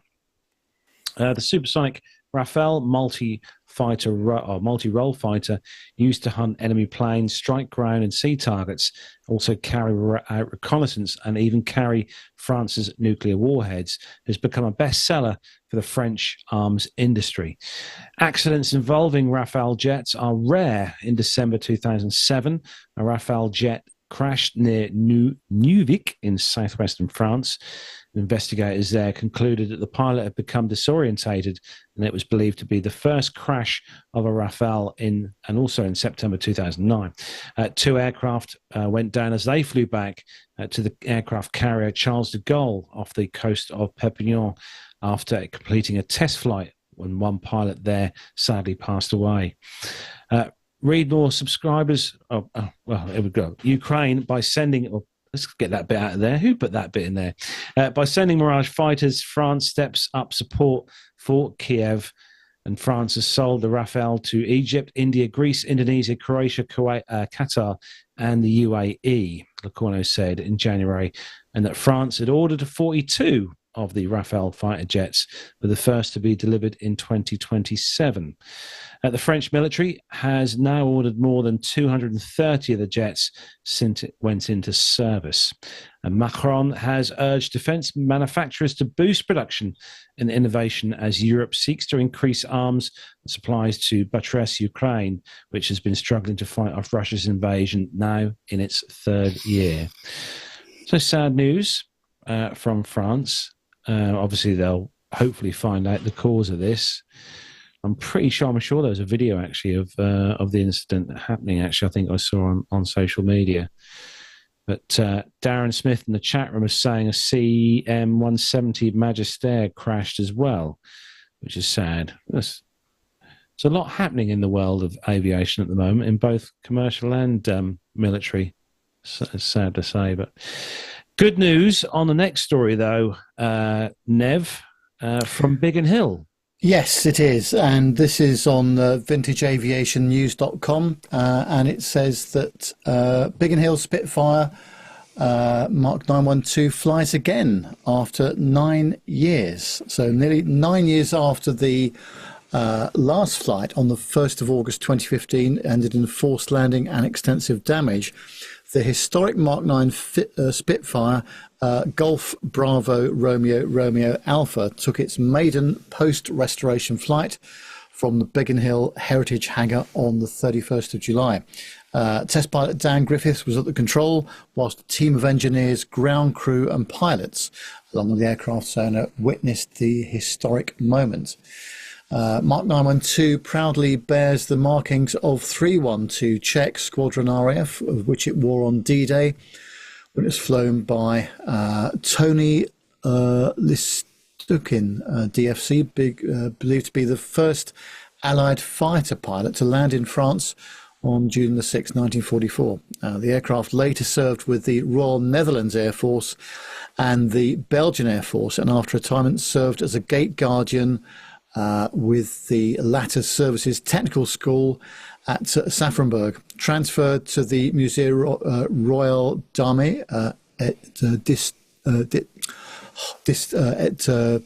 Histoire Militaire, pardon my French, literally, in Brussels in the late 1980s. The aircraft then returned to the UK for a protracted restoration to airworthiness and flew again in 2000. Mark 912 is the 16th Spitfire fully restored by the Biggin Hill Heritage Hangar's Spitfire factory. The team has also completed major overhauls on 6 other Spitfires and Hurricanes in recent years. With several other projects underway, the team is already busy working on their next restoration. The list is quite long, actually, of restorations that they have done. So more than 16 examples here. And of course, these things well, you can't do work quickly on them. You know, these things take a long time, and that remanufacturing parts that no longer exist.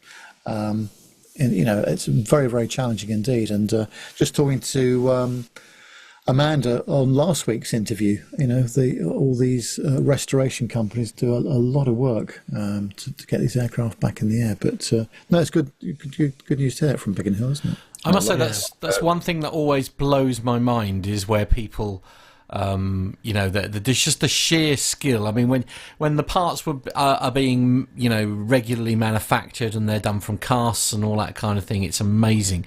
But when engineers are literally making these parts, like, you know, from scratch, that skill just utterly blows my mind. Yeah, no, I was about to make the point actually that a lot of the time it's done by volunteers or they're privately funded as well. So yeah, hence that it can take quite a long time to do it. Yeah. I want to know if some of these restored examples are going to have a longer life than the Spitfires would have been expected to have when they were first produced. Because, I mean, like you said, the care and the skill that goes into a lot of these remanufacturing of parts, and presumably they can do them with closer tolerances and maybe better materials. I wonder, are these more durable Spitfires? Not only tighter tolerances, better manufacturing techniques, but also they can take the time to make them well. You know, you have to imagine that during the war, these things were being churned out at a real rate. You know, they were trying to make them as quickly as possible. So, you know, I wouldn't suggest that corners were cut, but certainly things were done in the most time-efficient manner possible. Whereas now they have the luxury of being able to take their time to build them properly. Yeah, and also for the pilots themselves. I mean, you know, there's many stories of 19 and 20-year-old pilots being introduced to the aircraft in the classroom in the morning, and they were flying it in the afternoon in real battle situations potentially as well. So it can manage what the engineering and manufacturing side must have been like as well to churn these aircraft out as quickly as they did. I still one thing's would for love sure, to fly it's one a of those. very impressive operation. Yeah.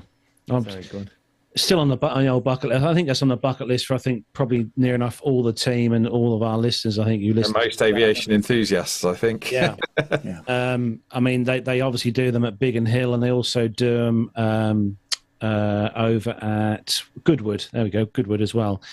But you can fly from Goodwood for 30 minutes in a Spitfire over the English Channel and back, and it comes in at £2,975. Which sounds like a lot, but for a once in a lifetime experience, yeah, it'd be hard to beat, really, wouldn't it? I mean, if I was to get some serious numbers on the old lotto, I think I would definitely go all out for the £10,000 package, which is where you do a formation flight for 3/4 of an hour with a Mustang as well. Talking of once in a lifetime experiences, I'd just like to point out the fact that I've sat here next to Nev and he's read a military story in real life. Yeah. Oh yes. And it's not an AI. It's a real Nev. Well, it's the Spitfire, so it's something that I can relate to that. Fine. Would you fancy it, Nev? Oh yeah, no, definitely. Yeah, absolutely. It's an incredible. I don't know if you get to sit in 1A though. Well, no, probably not. But no, it's. What does they say about the Spitfire or aircraft generally speaking? If it looks nice, it's probably going to handle and fly nicely as well, and that's definitely the case with that aircraft. Very, very versatile, and again, just thinking about when they were manufactured and the pressures that the manufacturers and operators were under during the Second World War, it's just phenomenal, isn't it? But yeah, brilliant. But if you are listening to us on the show this week and you yourself have had the chance to fly in the Spitfire on one of these special flights, do let us know.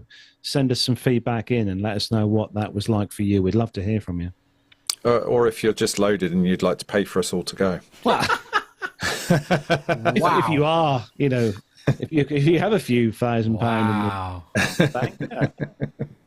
Actually, I'll just the most expensive one that they do, both the Biggin Hill and the one at Goodwood, they do one that's £11,500, which will get you a 55-minute formation flight over the English Channel and the White Cliffs of Dover. Oh, wow. Which, That would be pretty special, though, wouldn't it? £11,500. Yeah, but I mean, that is super special, though, isn't it? Right. I'm off to buy a lottery ticket.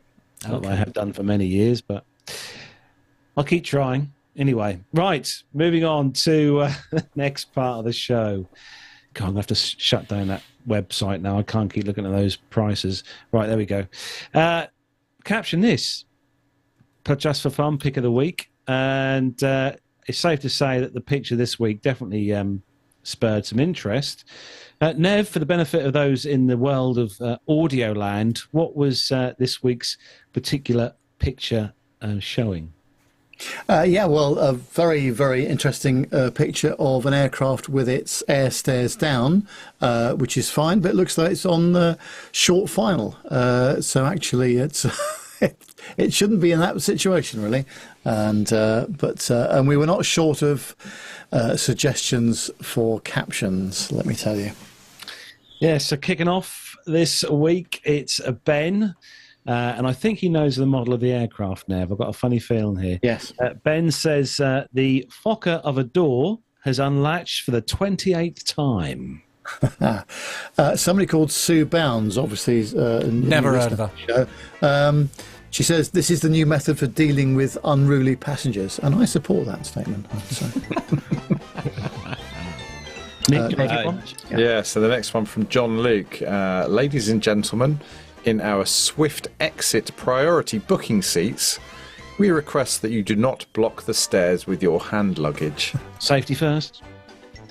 Right. John, Evan says, cabin crew announcement, mind the last step when disembarking. Matt, do you want the next one? I can't see it at the moment, sorry. Okay.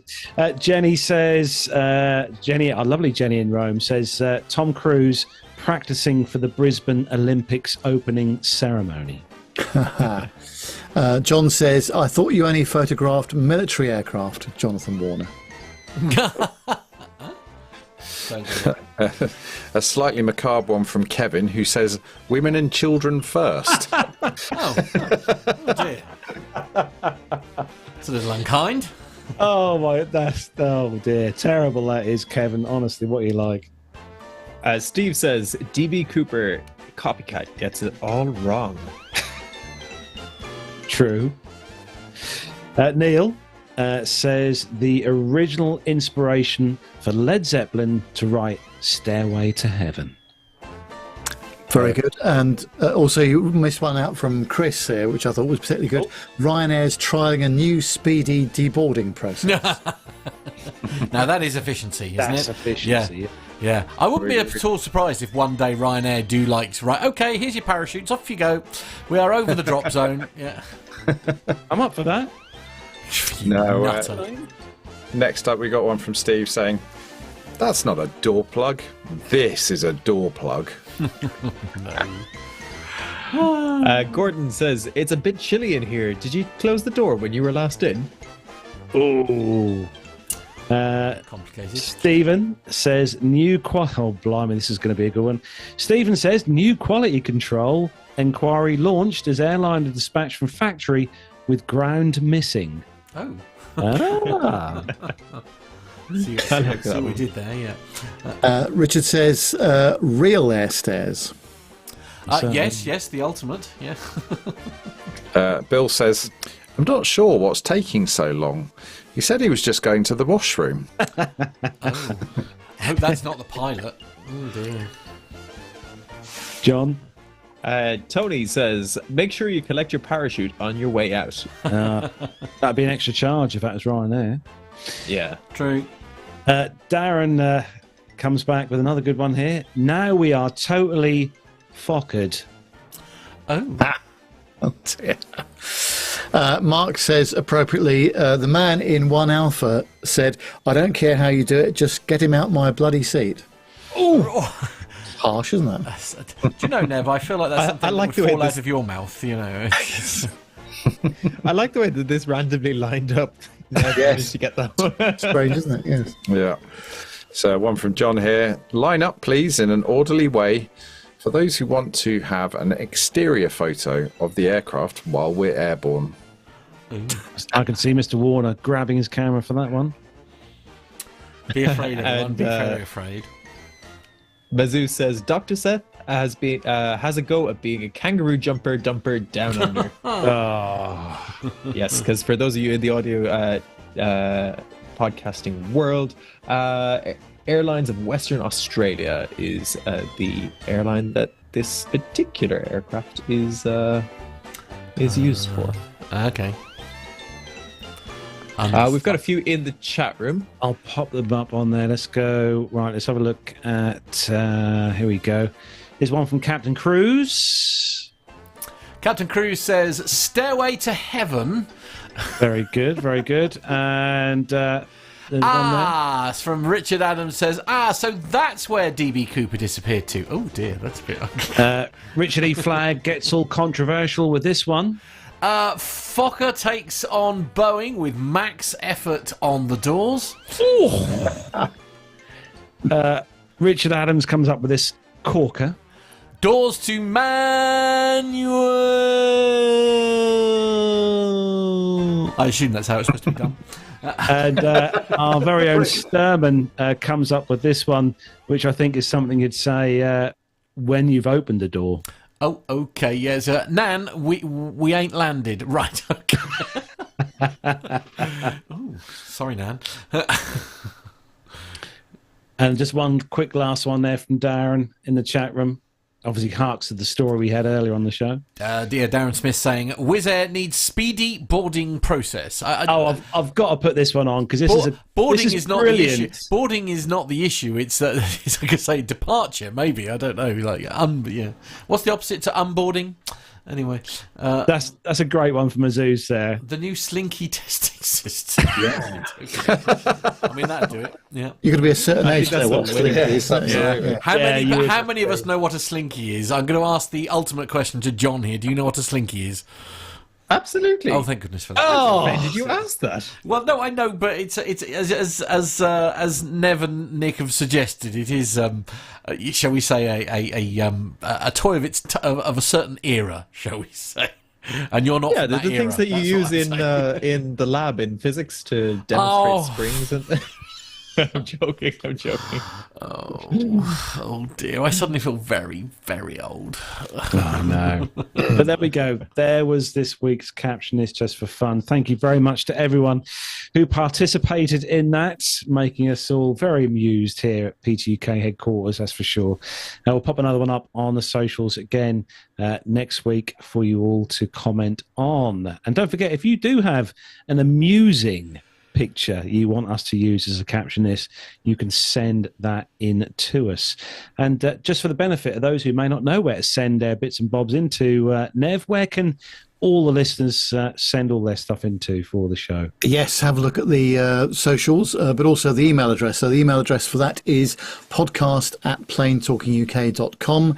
The socials, Facebook, Twitter and Instagram and LinkedIn. Just look for Plane Talking UK, and you can also subscribe to our YouTube channel as well. And as many people do, and they're in the chat room tonight, which is great.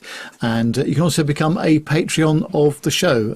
That helps us with media server costs, website hosting costs, email hosting costs, that kind of thing. Those are available to help us with both Patreon and PayPal on our website, which is all the W's, planetalkinguk.com. Yes, and don't forget as well, we are off to Duxford soon, aren't we, Nev? On September the 14th, we are having our kind of annual now get-together PTUK meet-up at Duxford for the Battle of Britain Memorial Air Display. As I said, we're going to be there on the 14th of September, which is a Saturday. These things are going to start around about 8 a.m. The doors will be opening, and everything's going to be going on until 6 p.m. with the flying starting at around 1 p.m. One thing to note as well, it is advanced tickets only. If you've not already got your ticket, you do need to go on the website, the Imperial War Museum, and purchase your ticket for entry. It's £49.50, and plus if you want to park your car, that's going to cost you an extra £5. If you've got children under 15, they go free with standard tickets, and if you are an Imperial War Museum member, such as me and Matt, you can save yourself 10%. And John. And John as well, and Sturman as well. You can save yourself 10% on those ticket prices as well. So if you're going to be in and around at Duxford on the air show down the Saturday, the 14th, we would love to see you. And let's be honest, you won't be able to miss us because Nev will probably have his enormous muff out. Oh, I thought you were going to say my stomach over there for a minute. So, Oh, my. yes, yes. But Not in front of the children, dear. No, quite. Hopefully we'll see Amanda Harrison there as well. She'll be doing some book signing over in the bookstall area. So we'll go and say hello to her as well. So what is everyone doing next week? Let's have a little catch up quickly before we head off this evening. So we'll start with Matt this week for a change. Oh, not a lot, really. Pretending to be a rock star again, comparing at some music event on Saturday. And Sunday and Monday will be mostly spent in a coma, all being well. Oh, lovely job. Excellent. Food coma, I hope. Oh, well, yes, always. It's the only way. Good. Yeah. Mr. Bones, what's happening in the exciting world of Nev next week? Next week, Bank Holiday Monday, firstly, so I should be doing very little on that day, although the weather forecast looks a bit... I nearly said crap there, but not very good. We've then got our annual sales meeting at our office in Brighton, so I'll be there for 2 days, Tuesday and Wednesday. No flying this week coming, although I just did a Edinburgh and back on Monday of this week, which was a bit tiring, but it all kind of went all right. That's the main thing. And no more flying for me until a Stockholm trip at the start of October, where I'm doing a show for 4 days in Stockholm in October, where it starts to get a bit chilly as well by then. So, yeah. What about you, Nick? What are you up to? Well, I've got the rest of the week off, which is lovely, and I'm actually off to London tomorrow. Ooh. So, yeah, it was my mum's birthday a couple of weeks ago. So I'm taking her with my daughter to go and see a show tomorrow. So that'll be great. Cracking. Very exciting. Brilliant. How's the two-wheel project, Nick? Getting there. Yeah, still more to do. So, yeah, had some special parts flown in from Italy. So, yeah, so that's good. Yeah. So there's still more progress. Nev, do we have a terminal tantrum to discuss? Well, it's not really not really a tantrum, but just irritation, I suppose. Oh, hang really. on. Well, let me press the button. One moment, caller. Please hold. Attention, this is the final call for British Airways Flight 475. Paging for passenger Mr. Neville Bounds. Your seat 1A is waiting for you. Under the heading of people doing weird things in the terminal. I had a 7 o'clock flight on Monday to go to Edinburgh, and because of the Edinburgh Fringe Festival that's on, the hotel costs are really prohibitive this time of year. So I decided I was just going to go there and back in a day, which is all good, and the flights worked fine. But there was a lady in front of me as we're going through those new scanners. So this is where you keep everything in your bag. You still at the moment have to take your liquids out because there's some things not quite working properly. But you must have everything out of your pockets as well, including handkerchiefs and things like that, to go through the body scanner part of it. And she was going through the body scanner part with a passport and boarding pass in her hand, which obviously doesn't work because you're not supposed to have anything. So she had to then come back through the thing, and then she put it in my tray. So it went through the machine. I'm going, you don't want to do that. You want to put it in its own tray. And she got a bit stroppy about that. So she then had to go to the back of the queue to then come through again. But she'd forgotten to take her belt off as well. So that made it delayed further. But yes, I do concede it was a bit early. It was about 5 o'clock in the morning. So perhaps, we're all a bit tetchy that time in the morning. But one thing I was impressed with, now, age, as we're all getting a bit older, things don't work as well sometimes and, bits start falling off. However, the chap that was helping us board the aircraft from the gate at Terminal 5, this gentleman had got a lot of experience and was not putting up with anything from the passenger that tried to sort of rush the gate that weren't in the right group boarding number. And he was very firm but fair, shall we say, and that makes a difference. And I mean, he was someone, I guess, I hope I'm not doing him a terrible injustice, slightly older than me, so we'll say he's 64, 65, something like that. The word you're looking for there, Nev, is experienced. Yeah, that's it. And honestly, it just worked.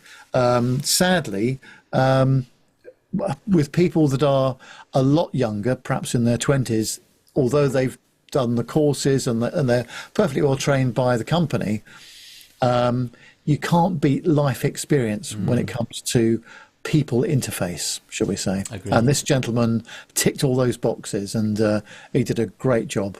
Really, really good. Equally, on the flight back from Edinburgh, the crew were approaching retirement age, I think would be reasonable to say in the cabin.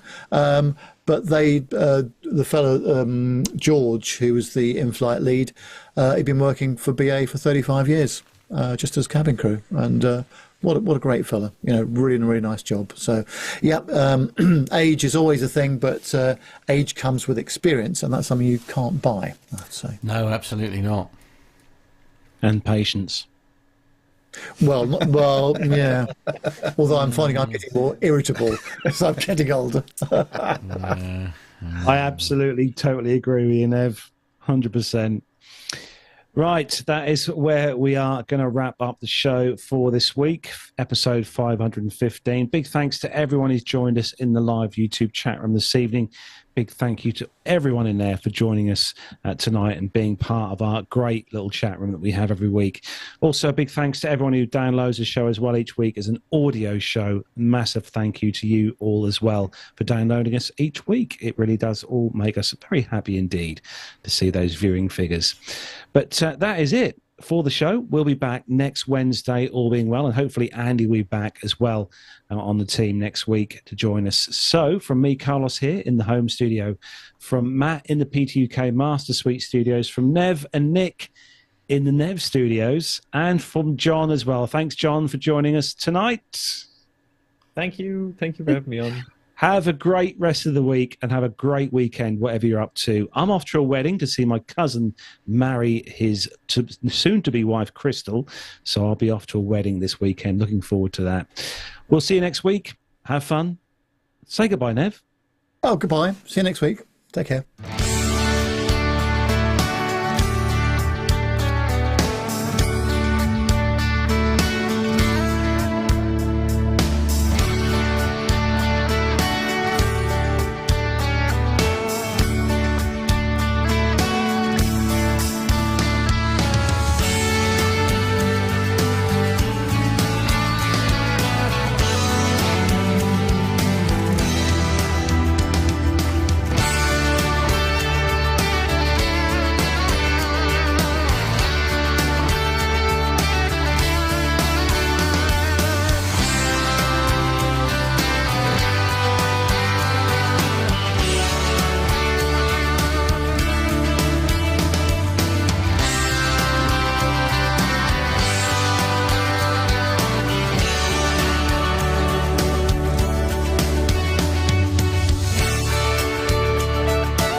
John's having a recharge.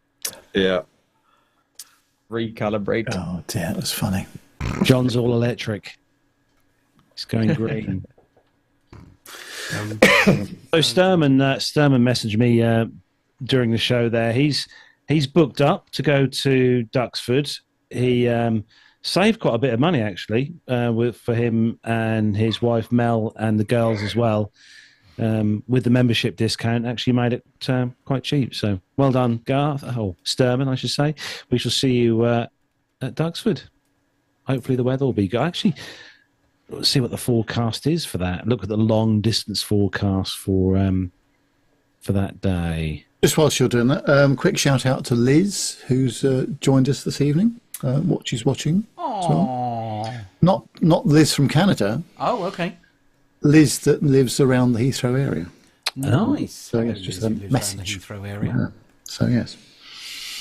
Love that. Love that. What's occurring? Sorry. What are we waiting for? We're waiting for Carlos to work out what the weather's going to do. Oh, okay. It's just a look. September the 14th, which at the moment is too far away for a forecast. Yeah. No, it will show you. It will show. I love your optimism there, Carlos. Yeah. It's got to be the best job in the world, hasn't it? Get it wrong. Well, at the moment it's good. Let's hope it stays that way. Let's hope we have a few listeners there with us joining us. It was good last year. We had a good fun last year at Duxford. Also, I was pleased to see on the social medias this week that the Jersey Air show have managed to get the funding required to do their show. Have they? As well this year. So that's very good. Always a bit difficult from time to time with them. Quite a bit of cash to raise, didn't they? They did, yes, a lot. But some islanders and some private donations as well for some commercial companies. So that's all going ahead. Again, all a bit weather and aircraft dependent. But I remember the time that you and I spent there, Carlos, was very memorable, wasn't it? I must say. Yeah. So it was a very good air show. But I hope the weather plays nicely for them as well. Yeah, definitely. So yes. Yeah. There's a lot going on. It's a very busy month this month, that's safe to say. Yep, definitely. I should be in Norwich all weekend. Oh, okay. I was just looking outside. It's now completely dark, and that's a change from just a few days ago when it was still light at, well, not a few days, but a bit more than that. Yeah. 10 to 10. We had a very good moon last night. Yes, there was. Yeah, was very nice. bright, wasn't it? Yeah. It is. Autumn is rapidly approaching. Shh. Oh, don't. Sorry. It's true. I know we've had some good weather in the last sort of month, but it's not been a good year though. Has it still feels to me like we have been cheated seriously out of a summer this year. Yeah, I think so. Yeah, I agree. You all need to move to Devon. It's been lovely. Okay. Yeah. I'd love to. Believe me. There's sort of like Newquay used to be my stomping ground when I was a teenager. Used to love it. Newquay and Perranporth and Truro all around there. Loved it. Nice. Beautiful part of the world. Yeah. God's country. Although for some of our team, it's summertime all the time. Well, there is that. In the Carolinas, you mean? Yes. Yeah. Indeed. Yeah, definitely. But surely good. Right, we better let all these wonderful YouTube family members get back to their Wednesday night. So big thanks again to all you in the YouTube world this evening. Thanks for tuning in. And Nev, as always, final words to you. Well, yeah, it's been great having Nick over at the house in the studio this evening. Really, really nice. It's just a nice change to have two people in the same room at the same time, isn't it? That's the main thing. But thanks ever so much for coming today, Nick. Really appreciate it. And hope everybody has a great week and a great weekend. And we'll be back same time next week. I shan't be on the show next week because I'll be in the middle of our sales meeting where we get people get cross if we haven't done the number. So we better make sure we have done the number. So otherwise, everybody be back. Have you done the number? Well, we'll find out. I see. Although our financial year is at the end of the year, but we need to be 3/4 of the way there by this time of the year. Fair enough. So we'll find out. And if we haven't done the number, then I may well be on the show because I'll have come home early. Right. Okay. So the company doesn't want me to stay. In which case, I have everything crossed now that we don't see you next week. Nothing personal. That's what I'm hoping for. It'd be jolly awkward if I'm here in your studio. That could be interesting. Yes. Yeah. Absolutely. Oh dear, funny. Anyway, hope everyone has a great weekend, and we'll see you next week. And bye for now.